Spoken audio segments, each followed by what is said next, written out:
Aloha, everyone. My name is Timothy Tew. I'm working at DBET. Welcome all, and thank you so much for joining us. Today, we have the topic on the steps and procedure to start, establish, and connect your business in China. It is the third topic of the China webinar series. If you are looking for more information, please go to the link that shows on the screen, which is Invest.Hawaii.Gov, so that you can see the schedules and topic in the near future. Before we start, there are some housekeeping items to remind everyone. All participants are muted upon entry. If you have any technical issue, please send me a message by using the chat box function. If you have any questions for the panelists, please leave a message by using the Q&A box, or you can push the raise hand button on your screen, and I will give you the permission to speak and ask questions directly. Please keep in mind all the questions will be adjusting at the end of the Q&A sections. And lastly, the webinar will also be recorded for the future use and playback. So now I would like to introduce Jamie Lum, the Manager of Business Development Branch at DBET, to provide the information of the High Step program. Thank you. Jamie, please. Thank you, Timothy. Aloha, everyone, and thank you for joining the third series of our China market seminar series. Good to be with all of you again. Just want to just give a brief promotion for our High Step program, which is the Hawaii State Trade Expansion Program.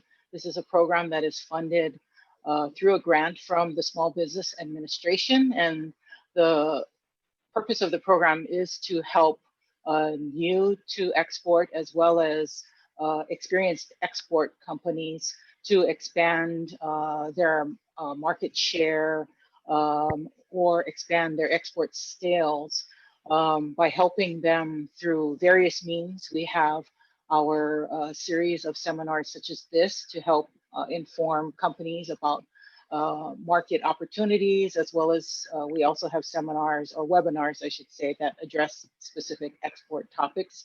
We work with a number of organizations that help companies one-on-one to give some business advice and mentoring.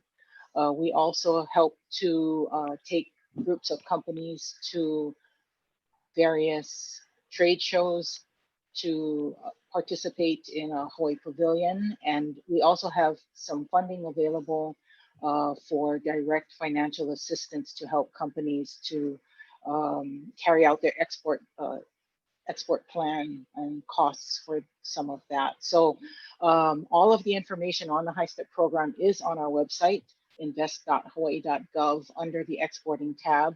We just started a new program year, so please go to our website and check that out. There's a short registration form just to gain information about your company, and then you can read more about the various aspects of the program. And if you have any questions, my information is on the website. So again, thank you all for being on this webinar today. And now I'd like to turn the program over to Zhang, who is the Director of the State of Hawaii Beijing office. Gordon. Thank you, Jamie. Aloha, everybody. And I suppose that many of you met me already. And my name is Gordon, and I'm working for DBET Beijing office. We have actually in Beijing office, we have two people, and I think you can see Flora Wu. And in our Beijing setup, we have a very small but unique setup. We have been in Beijing for 14, 15 years and working for Hawaii businesses. So that anybody who is new to this webinar, and you will get our contact information at the end of the webinar, or you can also approach team of DBET to get our contact information. And today we have two main speakers. One is Michael Zhang, and the second is Bonnie Girard, who spoke in our last webinar. And today's main topic is steps and procedures to start a business in China. And of course, this includes also a lot of minor issues, such things like which organization, which people you should approach, and what things you should be careful about. And of course, after all this, friendly reminders from friends or people who had done business in China, many more international business people come to China. And so don't be daunted by the things you heard.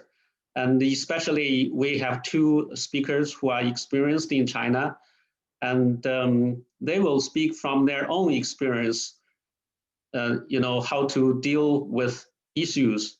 And I hope they will also give you some optimism when you come to China to do business. And first, let's welcome Michael Zhang. He was born and educated in China. And he actually, you look at his, profile, and you especially see his picture, you cannot imagine that he was educated as a nuclear physicist. And now he, after he went to Hawaii, and he lived in Hawaii for 30 years. And he became a sports activist. And he has a nickname now in China, Uncle Trendy. So you see, his look. He looks fashionable and young, and energetic, and he is one of the most famous sportswear, especially action wear and street culture wear dealer and protagonist. And he started a company called Blue Hawaii in 1996. So that's almost 20 to 30 years. And he has been promoting Hawaii surfboards and surf sports across China. Of course, along the seacoast cities and areas. And he also has been promoting extreme sports in last 8 to 10 years. And he's very well known to a host of TV programs, radio programs, and of course, very popular online in the internet space. And without much introduction, you can refer to his introduction on the DBED website. And now let's welcome Michael Zhang to tell us, according to his experience, how to do business in China. Thank you, Michael. Okay, 听得到吧 Aloha? Yeah. You can hear? Yeah. Okay, so let's start. Okay, yeah, the second one, yeah.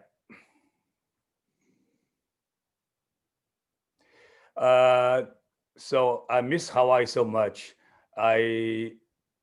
Since I left Hawaii, it's 2018 May. So these 2.5 years I stuck in China.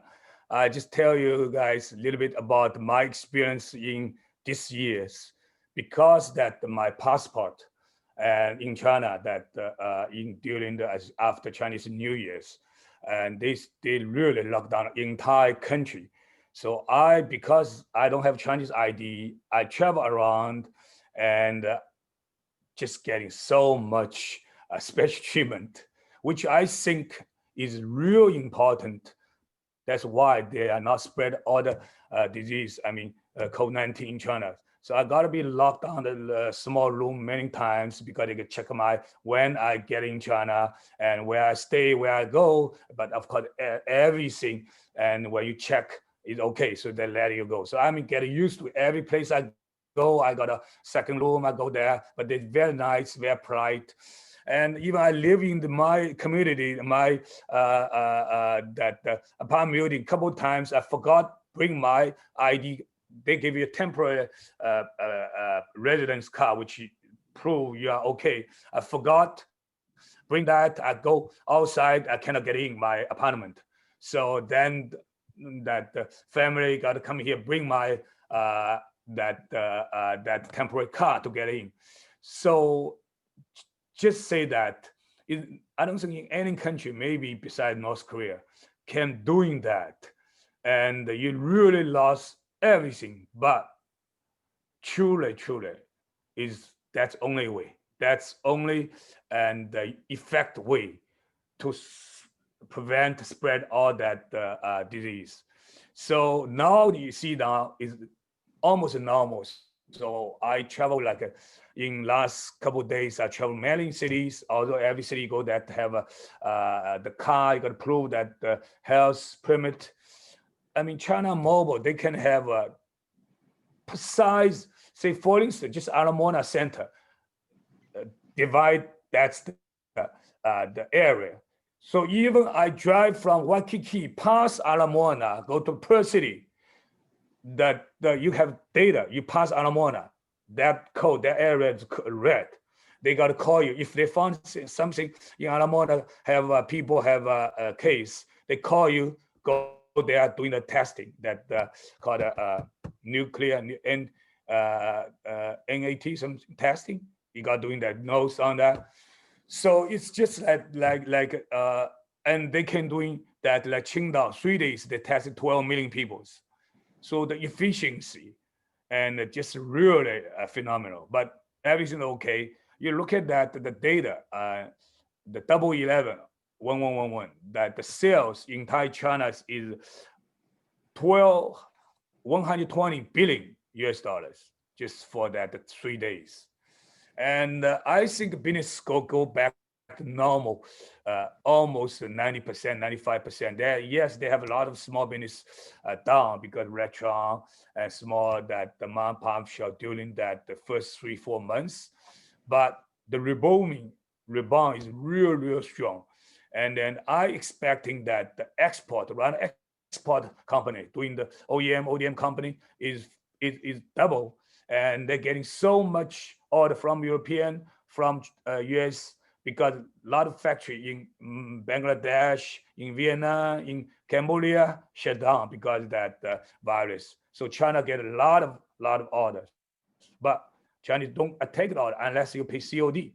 So it's very interesting. I think the next year, China that export business will be real booming. Yeah. So let's see that what I see that the what okay. And Gordon said that about I have a community group, 500 people. That 500 people together, the company, maybe 500 people around 300 company. That 300 company GDP every year sales more than Hawaii entire state. We have 200 billion sales US dollar total combined. They're including all the top company in China, like Chinese version Nike, Adidas, Under Armour, Lululemon, and also the action sports like Quicksilver, Billabong, O'Neill, and that Vulcan Hurley on that. Then you have all the Chinese version of Amazon, like Alibaba, JDs, and the Shopify, all that the platform company. Then you have all the Chinese top supply doing the supply chain, the manufacturing. They're doing the Zara, Uniqlo, they're doing the Vans, VF, and all the supply for export. So that 500 people are put together. So we're doing a lot of communication and a lot of the just online, offline. Every night we have sharing. The people talk about the business, and like the last 3 days we're doing some kind of gathering in Shanghai. So that group became the most influenced trendy industry in China. So it's that became more and more. Then also I just have a talk show in the Timor, and a talk show is called Uncle Trendy, talk about the trendy. And so far every week I have a talk show. So so far over millions views, listen to that, and also that will be have that Tmall, the shop, and we also have a series seminar, online, offline seminar, and also about we will write a book about the China action sports, China Chinese industry. So that's kind of right now. Just I'm doing that. Okay, and we go to next page, please. Can we do? Yeah. Okay, that's something real we need to talk about. Yeah, I opened since 2012. We opened the store. Beginning, we opened the Blue Hawaii Surf retail store. We opened about over 15 retail store, all is tier one city, Beijing, like Sanlitun and Joy cities, and Shanghai, and that Guangdong and Sanya, Chongqing, and we open all the major cities.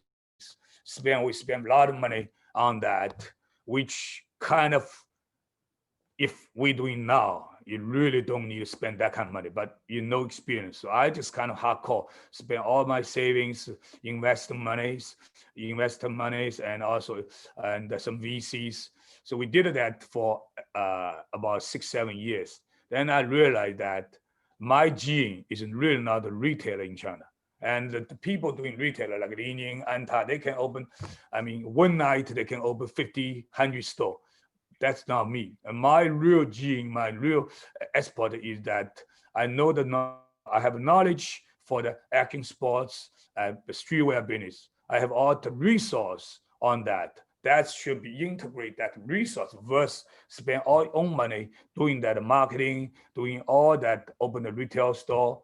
So we learn lesson, hard lesson. We spent about $5 million US dollars on that in order to open the retail store. But we closed all the store by 2018.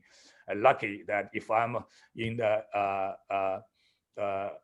during that period, if I have store like my friends that they have 5,000 store, they gotta be lose every day, lose. You see the payloads, rent, all that, you know. So it's lucky that that's first lesson I learned. And then Chinese is super pay attention to this election. And every people I meet, they always ask Michael, what is the feeling and about what's election? The reason is that toward different, the president will be toward different policy toward China will affect all them. So now we're pretty clear that we have a new president and kind of have a new strategy about China. And then in last 4 years, 3.5 years, and really we see a lot of story about US.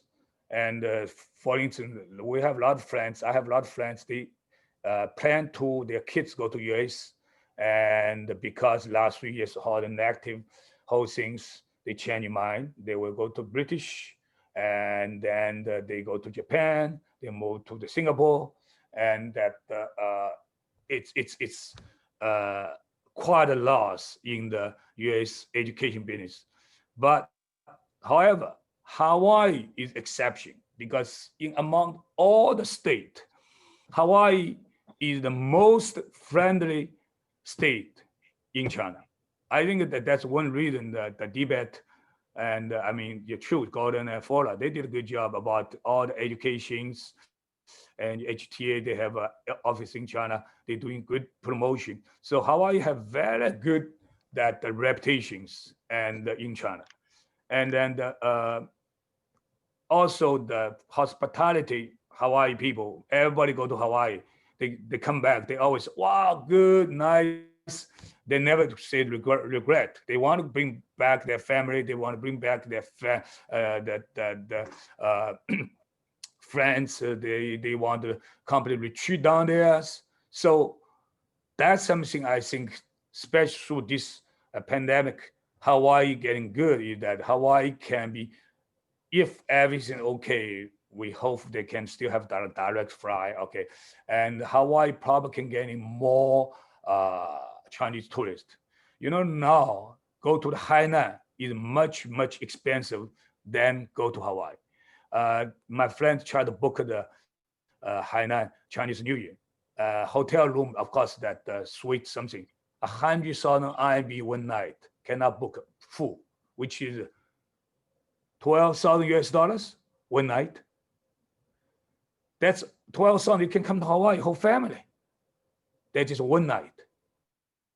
So really, Hawaii have very, very big chance. The tourists, they probably don't just before the Chinese tourists go there, they go to all the 2 weeks, go around Hawaii last stop. They spend all the money Hawaii last stop. Now probably can be only Hawaii, 5 days, 4 days.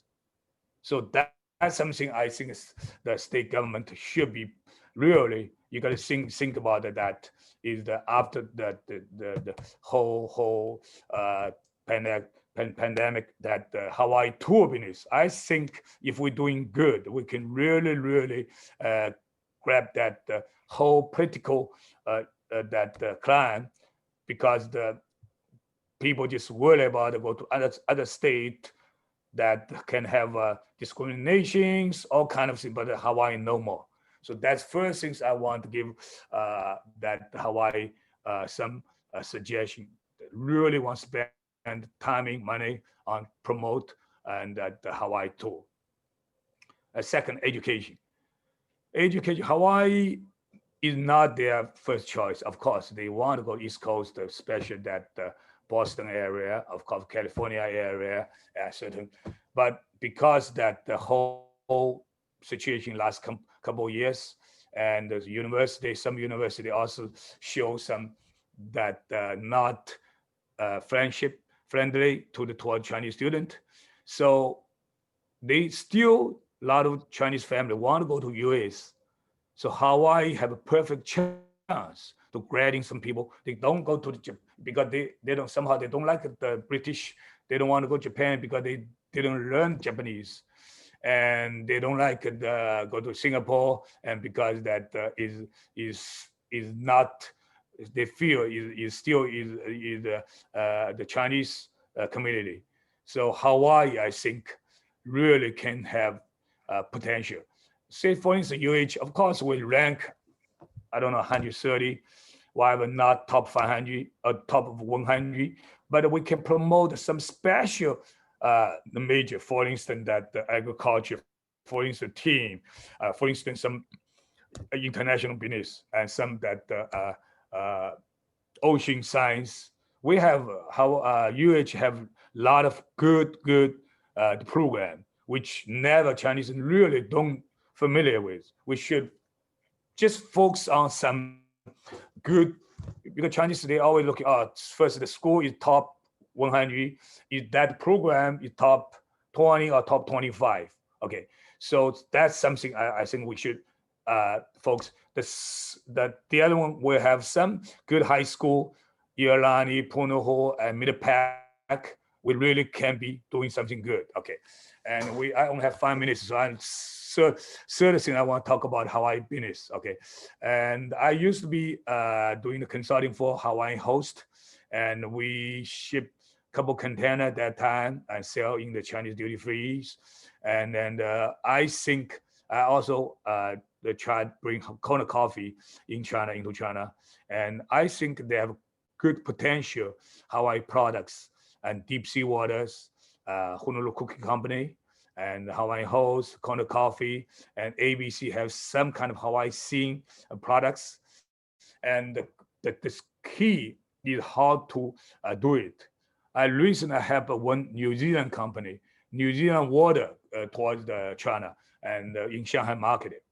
I drink that water. I think is similar with Hawaii deep sea waters, and really is that you need to find good distribution. That's something like marriage. I don't think any Hawaii company can have ability coming here, open their own warehouse, doing that. Find good distribution, good partner. That's first strategy. Second, that's something you can do in that. Also, you can find some partner with Chinese MCN company. You're doing the run through all the new media in China called TikTok, Douyin, Red, Xiaohongshu, Red Book, and that couple Kuaishou, couple Chinese right now that real popular social medias. and really it's that traditional that way is gone, and we see the company like that in my group we see the company 1 year doing 100 million, 300 million 1 year RMB, which is about 30 to 50 million just 1 year, one products in online, and they go to VIP, and that is closing just that 1 year doing that. So you need find out that who is expert on that.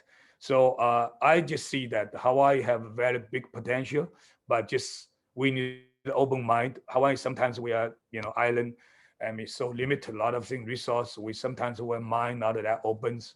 That's one reason I moved to China, because in Hawaii I'm just very small potatoes.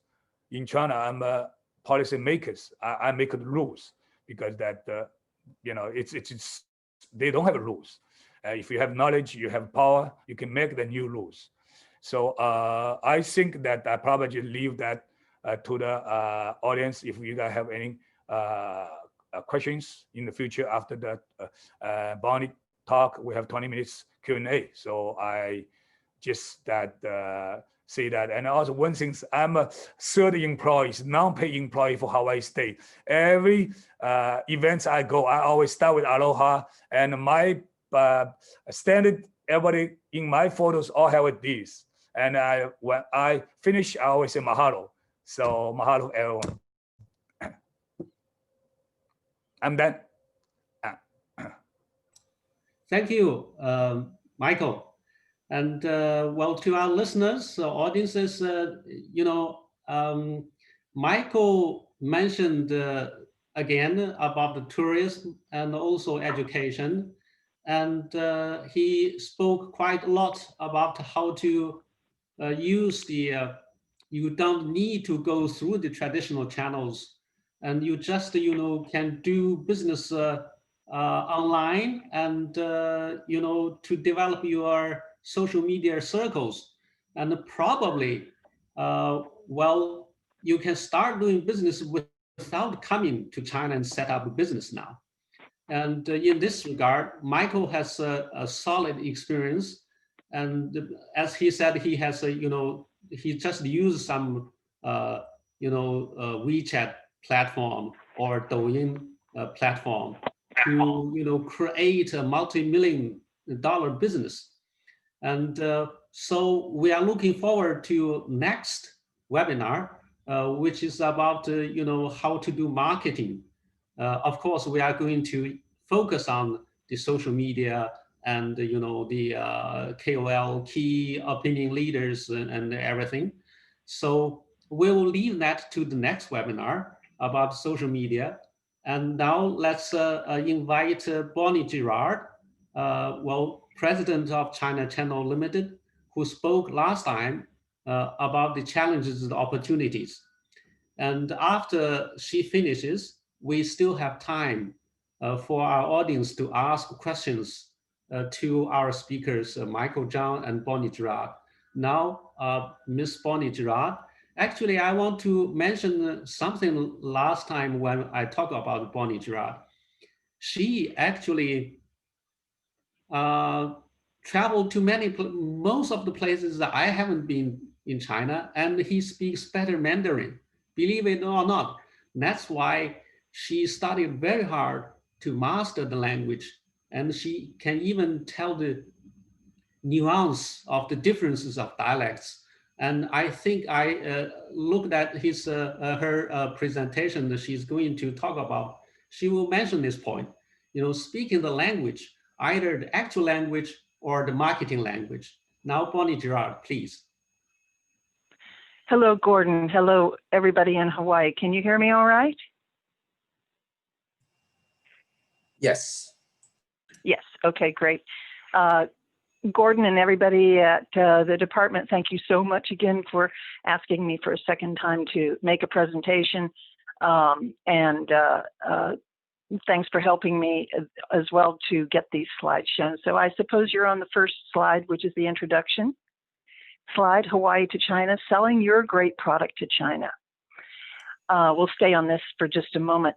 Actually, Michael, I think, gave a great presentation, and Gordon really crystallized for us one major point of Michael's presentation, which is that you can sell online.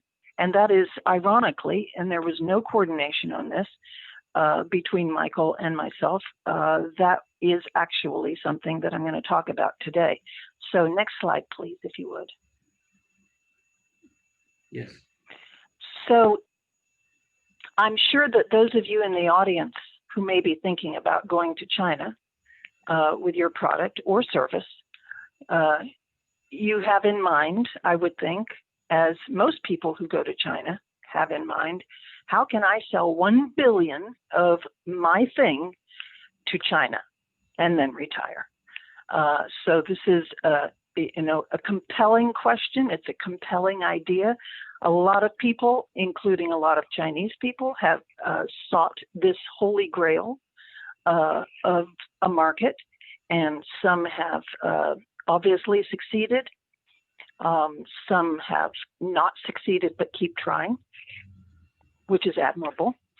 The first question, of course, that a lot of people would think about when they go to any other country in the world is, do I have a market for my product in XYZ country? I'm sorry to tell you, though, that a lot of people forget to ask that question before they go to China. A lot of people, particularly from Western countries, but not always, are so blinded by the idea that China has this massive population that loves to buy things that they forget to find out if there is a market for their good or for their service, for their product. And it's, I think, a very basic and a very good idea to find out if your product is welcome in China. Is there a market for it? It sounds fundamental, but that's a good step to start with. And the second question that I always get as a consultant to now over a couple of hundred companies over the last 25 years, since 1996, since we set up China Channel in Beijing, the question I get is somebody going to copy me? And that is, of course, an experience that's been well documented in the news and in films, and people worry greatly about this. And if you've been to China, you do see signs advertising products of companies that have trademarks for that product, and it's not the company that owns the trademark that's hanging up the sign. I will never forget being in Wuhan in somewhere in the 2000s at a factory, and the factory owner was so proud to show me his version of DuPont's Gore-Tex, which he showed me with tests actually outperformed the original, and they were indistinguishable, absolutely indistinguishable. And he was proud of this. So there is this willingness to copy, but something I mentioned in the webinar 2 weeks ago, I'm going to mention again now. In Hawaii, you have something very special. I sure wish I was there with you now. That's for sure, for your wonderful weather and hospitality. Hawaii is an exotic place to most people in the world. And if you are selling something or want to sell something that is made in Hawaii, there is an intrinsic value in that brand. And that quality of your product cannot be copied. Not just your product is, I'm sure, an interesting product, a good quality product, but it's made in Hawaii, and that has value. So I feel that with many products that you might make to take to China, you have that particular branding opportunity, which no knockoff can recreate. Next slide, please. Now, I did on the previous slide at the bottom say, make a marketing budget and stick to it. And I don't want to forget to mention this to you. A lot of people, as I mentioned a minute ago, go to China in search of gold, and they keep pouring money in where they're not necessarily making a dent or making the kind of market that they want to make. And I think it's a very good idea. I've seen a lot of stories where people made a budget. Once it was done, if they were up and going, great. And if they weren't, they got out. But I've also seen the opposite. I've seen people throw a lot more into trying to reach the market successfully and actually in the end not do so well. So I highly recommend be a bit conservative, make a budget. If it doesn't work out the first time, there can always be a second time, but you need to regroup. One of the tripping points that a lot of companies stumble over is research and due diligence. Again, this has something to do with people being kind of blinded by what they can achieve or hope they can achieve in China and forgetting to do the basics. And so back to basics, the single most important aspect of your market entry into China is doing research and due diligence on your industry, on your product category, on your stakeholders, and on your customer. Because too many companies have discovered that your customer today can be your competitor tomorrow. And that's business, and all is fair in love and business, I suppose, but that can certainly happen if you have something which perhaps isn't branded Hawaii and is just a normal product, and it's good and it's interesting and it's new and it fills a place in the market. So you need to have information. And Michael mentioned, I think, that you need somebody to help you probably to understand who you're dealing with. Who are the people involved in the world into which you're selling your product? So I highly recommend doing as much research and due diligence as possible on your customer. Next slide, please. And then the next thing, of course, is to figure out who is your customer. Are you trying to sell directly to the Chinese consumer, which Michael talked about? Are you looking for distributors of your product so that you only need to make one sale of hundreds or thousands or millions and let your distributor reach the end user? Are you trying to do business to business? Is your product not a consumer product, but something that you would sell to other businesses and companies who themselves are the end user? In some cases, your product may be something which is a combination of all three of those. But it's a good idea to begin to think about segmenting what you're looking for. So I'd like to make a comment about one of those channels, and that's distributors. One of the interesting things that I've seen in China, but not only in China, I've seen this in Europe as well. Distributors open doors, they certainly do, but they sometimes create barriers. One particular characteristic of almost every distributor that I've encountered in China is that they want an exclusive from the very beginning. And I'm sure most of you are smart enough, clever enough to know that that is never a good idea to give exclusivity. But people do find themselves getting roped into it. I highly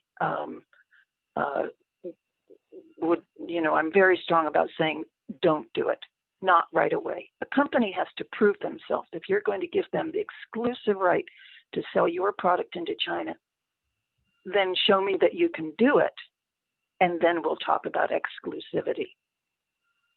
Keeping in mind that sometimes a distributor is a little bit tricky and they want to get exclusivity in order to block you from the market because you're competing with their existing lines. We've run into this before. It does happen. Heck, I've even seen it happen here in the States. So I would say if you're cautious about that aspect of working with a distributor, continue to be cautious with it if you're talking to a Chinese distributor. Everybody has to earn what they have. Next slide, please. And now we come back to what Michael and Gordon talked about, online shopping in China. The figures are extraordinary. Ibis World estimates that in 2020, Chinese shoppers spent 1.8 trillion US dollars equivalent online shopping. And it's growing by double digits. One figure I saw said by 22% a year, which is unfathomable. So absolutely, this is a way, this is a method. If you have the skills or can hire the skills to begin to get your product out there and to make money without having a storefront, without having a distributor, and without standing on a street corner with a table full of your products. So absolutely, this is something to pursue, but it has to be done in the right way. And there are some great stories about people who have done it other ways, which we'll get into in a moment. Next slide, please. I cannot stress enough how important it is, no matter what channel you're using or how many channels you're using to get your product into China, to use mainland Chinese resources for mainland Chinese branding, naming, and social media. Next slide, please. Please do not ask your good friend in Hong Kong or your other friend in Taiwan or your family member in Singapore, the US, or anywhere else in the world to translate your company name, your product's name, your product information, or anything about what you're trying to sell in China for you, because the dialectical language differences will come up with some pretty funny things. We have a friend who had somebody translate his name into Chinese, and it came out in English as dirty, rotten meat. This is something you probably want to avoid. You are trying to brand your product for a very discerning audience. And obviously with cultural differences, their own way of saying things, and let me just suggest to you that these differences are the same differences that can be found in the English of the Five Eyes countries. The UK, the US, Australia, New Zealand, and Canada, the Five Eyes countries, all speak English and some other languages, but English is the primary language that the majority of people speak in those 5 countries. And I can tell you from experience that an Australian dictionary of Australian isms is thicker than an encyclopedia. When I worked at their embassy in Beijing in the 1980s and 1990, I had to ask my boss, after my first couple of days working there, for a dictionary. And he looked at me and said, "But you speak Chinese, and by the way, you don't need to use Chinese in your job." And I said, "I'm not talking about Chinese, I'm talking about Australian. I don't understand half of what you all are saying." And of course, the next day he brought me a dictionary that was full of Australianisms. So this is nothing new. When populations go far away from the mother country, they begin to develop their variation of the language. So please, please use a mainland resource for everything that you show your mainland customer. This includes web design, not just the language that's on the website, but also the design of the website.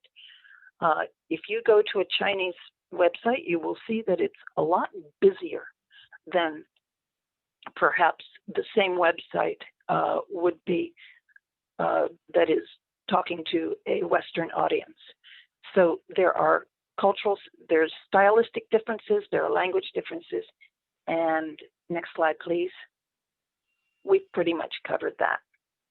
Dialects differ among Chinese-speaking regions, and there are 4 of them shown there. Next slide, please. So let's talk for a few minutes about the relationship with your customer. So you've done some due diligence on him and you want to go forward. I don't think it's overstating the case to say that your relationship with your customer and other Chinese stakeholders is more important than any other aspect of your business in China. Michael said something very interesting in his presentation. He said that he's in a position where he can write the rules for his industry, where he can actually be a policy maker. And this is absolutely, I have no doubt, true. The legal and regulatory system in China is different than in the United States. In many ways, it is less robust in terms of providing equity regardless of who you are. And it often doesn't have the teeth that certainly litigants would like if, for example, they sue for breach of trademark. Your best defense for your business are the people you work with in China. And so it is not only polite, it is not only courteous, but it is practical to have great relationships with these people. And if you find that for some reason you can't make a good relationship with the person who is your customer, then there's that in and of itself is cause for concern. Spend time with your buyer. Put your relationship on a social as well as on a professional footing to the extent you can. It's perfectly fine. It's advisable. It's actually traditional to give a gift to your customer, but it should be thoughtful and it should not be hugely expensive. And if it's from Hawaii, in your case, that's absolutely appropriate and will be very welcome. I believe, and my experience is, that a reliable buyer will never ask you to do something inappropriate, unethical, or illegal. And if you are encouraged to do one of those 3 things, then you may need to think a little more and take a little better care of your relationship. Some practical things. Next slide, please. You need to know if your product has duty on it that will be slapped on it when it enters China, when it goes through Chinese customs. As you know, the United States right now at least has pretty high tariffs on a number of goods coming in from China, and China has reciprocated by putting tariffs on a number of goods coming in from the United States. So this is a practical concern for your product, for its market, and for the pricing. Next slide, please. You also need to know, for example, if you're doing any kind of a food product or medicinal, whether it be prescription or non or over the counter, any kind of natural fiber product, you need to know if there are regulations, inspections, certifications, which your product requires, what applies to your product in China. And you can get specialist information like this, and what it will cost to get your product approved, if there is that kind of regulation, for import into China. a lot of equipment makers, telecoms makers have found this to be a very expensive process. And I really do urge you to get as much, get some trustworthy help to help you through that process. And next slide, please.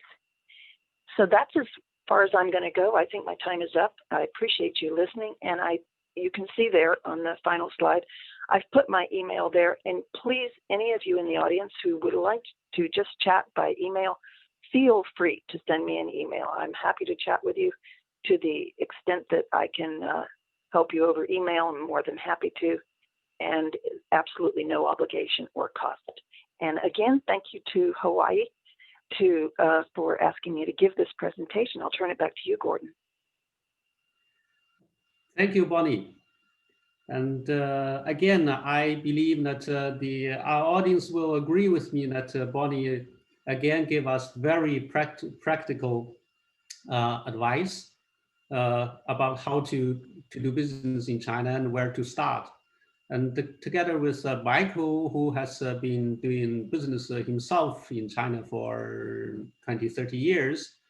And then let's come to the Q&A session. And I saw when somebody raised a question to Michael, I think Michael didn't see.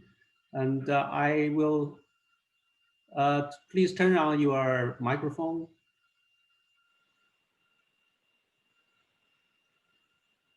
No, not ready yet. No, Michael, your microphone's still Okay, off. it's okay, right? Yeah. Okay, yeah, I saw that Jessica Liu, yeah, Liu. Actually, I know you that you are the doctor, right? That actually you're pretty famous in China social media. That first, I want to say, Bonnie, you are the very few and the foreigner about China so precise good. I mean, it's just every point.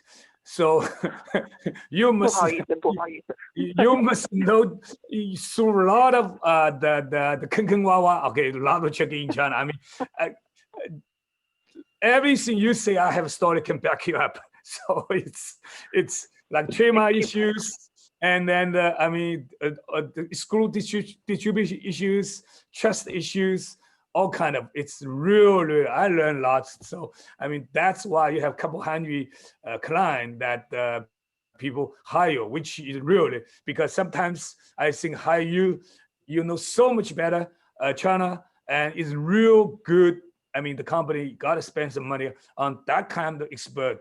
We don't use some that the real academic expert so-called. They even never travel to China. They try to consult in China. I mean that's Bonnie is. You can see that is he must go through lots that experience. Okay, so I go back with that Jessica Liu. Yeah, that actually you have pretty good that reputation already in China, and then yeah, the doctor, a very few doctor can achieve the sports that because the national sports they know you that because I know the official. They say, hey, how are you? We know that when ladies she doing the diving because the secretary, general secretary, and the Chinese diving industry is my like a sister. You're not real sister, but I mean, I don't know very well.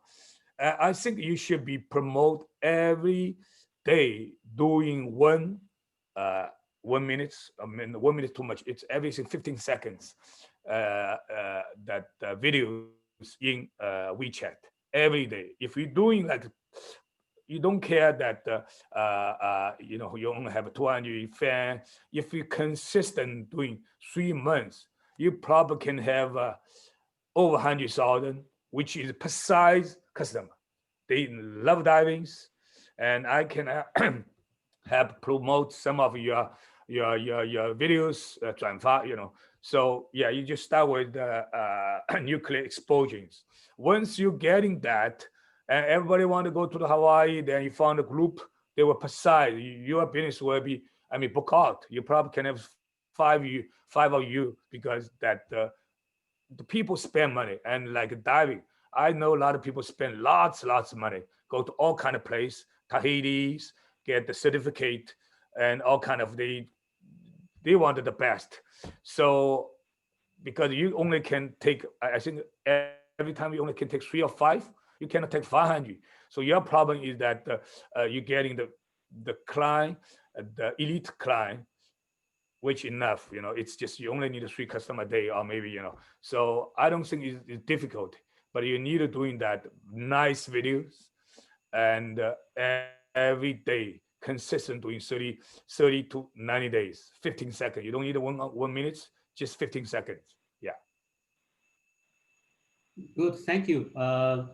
I'm not sure whether Michael answered your question, and I saw another question is popping in. I actually, my screen is too small. I cannot see the words. Tim, can you see the question to help to ask our speakers? Yes, I think the question is from Michelle. I think the question is for Bonnie. For consumer food products, do you believe Chinese-oriented packaging is important and essential? Timothy, did you say that the question is, do I believe that packaging is important to the Chinese consumer? Yes, correct. Absolutely. Absolutely. I don't know the exact statistic. Actually, it would be a good question to research the exact statistic for shoppers' percentage male and female in China, but I'm going to bet that there are more female shoppers in China than there are male, and there certainly are in the United States and Europe. Most things are 80% is the general figure given for who makes the purchases in a household are the women in the house. And I know that sounds like a very traditional thing, but I think there's some reality to there. And who doesn't like to pick up a pretty package? My Chinese friends and colleagues are no different than anybody else in the world.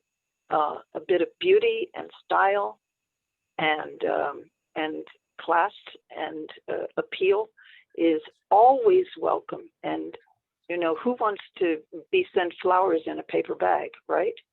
So I think that it is, and I can also tell you from having seen this, I go to a very large wholesale market in China very often, and there are hundreds and hundreds of shops just devoted to packaging. And now a lot of what they sell is export, but it's also used in China. And pretty packaging, colors, design, quality, all extremely well done, nicely done. And so I think the Chinese consumer is as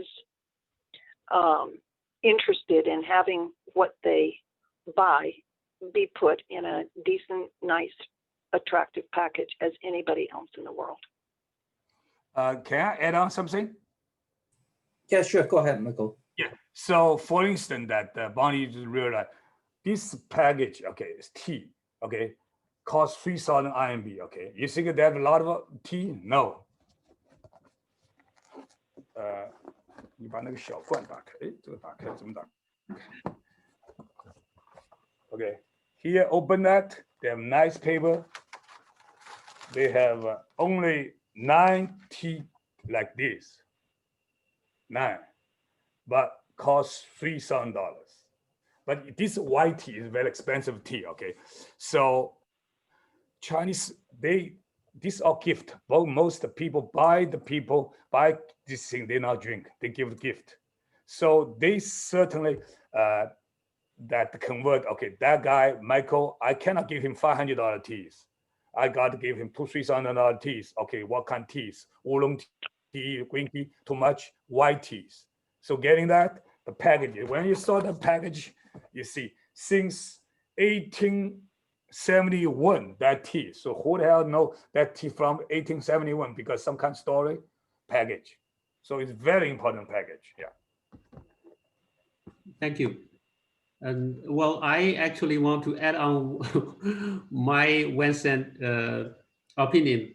And I think the packaging changed quite a lot, especially when iPhone started to sell in China. Before iPhone, the Chinese packaging was, I think, was trying to follow in Japanese model earlier in the 80s, 90s, very ostentatious, say, packaging. And after Apple started to sell, Apple always have very, neat, clean, packaging, and it changed. But for some products like, gift products like Michael just showed, you still need to make the thing look expensive or a luxury. But for everyday consumer products, yes, consumers want to have good packaging, but not very showy, flashy, or ostentatious packaging. I think, well, if you come to a Chinese store, you will see for yourself. Thank you. Gordon, could I add one more word? Yeah, sure. I wanted to add that it's a great question, because this is another plank, area that in a customer's branding of their product for the Chinese market should include the packaging. And so I would urge anyone making something, I thought both your and Michael's ideas were great, but anybody selling their product into China, I think you have to include packaging in your branding, and therefore it has to be focused for the mainland. So I would urge anybody doing that to, again, use resources in the mainland to act as your focus group. Does this look good? Or to even design the package for you in order to appeal to the mainland Chinese consumer. Yeah, localization, localization not only include your product, or, it's a holistic solution, from the look, the feel, the color, and packaging and everything. Thank you. Yeah, thank you. And any more questions, Kim? No more? Anybody still have question? If no, we will call it a day.